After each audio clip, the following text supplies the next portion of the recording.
Hello student, in this video we will discuss about the this material wave, or you can say mechanical waves. So a wave traveling in a material medium can be classified into the two categories, and the first one is transverse wave and second is longitudinal wave. So first of all, what is transverse wave?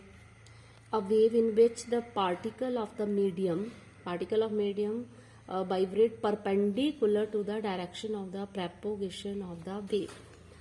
For example, this is the direction of the propagation of the wave. So the particle of the medium will vibrate perpendicular. Particle of medium vibrate perpendicular to the direction of the propagation of the wave, and is known as the transverse wave. And the displacement, we can say the displacement of the particle means particle will move in the direction of the propagation, means displacement of particle of medium is perpendicular to the direction of the propagation of the wave. Now here when the wave is this in transverse waves, there are the wave travel in the form of the crest and troughs. When the wave travel, then there are troughs and crust are formed here. We can take the example when a wave, suppose we jerk a string, we take a string and stretch it, then the waves produced like this. The waves are produced like this, and these waves are in the form of the trough and the crest and trough.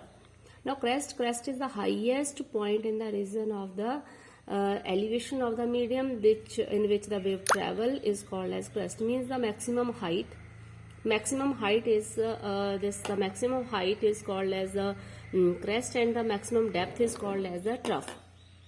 So wave travel in the form of crest and trough, and the distance between the two successive crest and two successive trough is called as wavelength. The distance between two successive crest and two successive trough is called as wavelength. Now next is second type is longitudinal wave. So longitudinal wave, the wave in which the particle of medium vibrate back and forth means to move forward and backward motion is there about their mean position along the direction of the propagation in which the wave propagate. In this case, the longitudinal wave is divided into the two parts, that is compression and the rarefaction.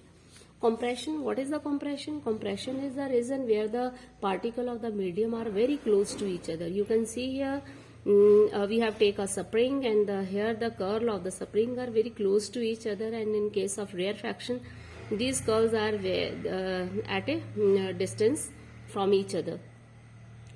So there are compressions and rarefaction, means wave travel like this, back and forth motion.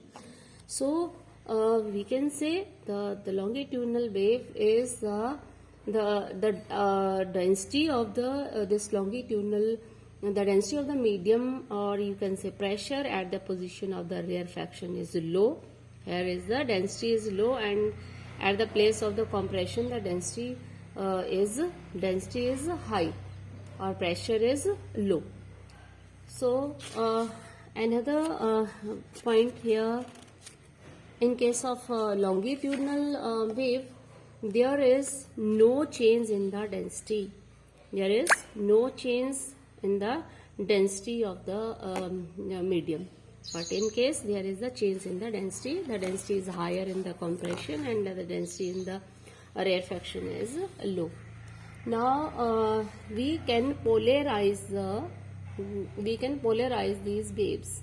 Transverse waves can be polarized. Polarized means we can stick these light to move in perpendicular to the direction of the propagation. What these waves cannot be polarized. We cannot polarize these waves because these waves travel in the form of compression and rarefaction. And these waves, transverse waves, can propagate only in solids and on the surface of liquid. These waves can travel in solids as well as on liquid, but on the surface of the liquids, on the surface of liquid. And these waves can propagate through the all type of the material medium. You can say in solid, liquid and solid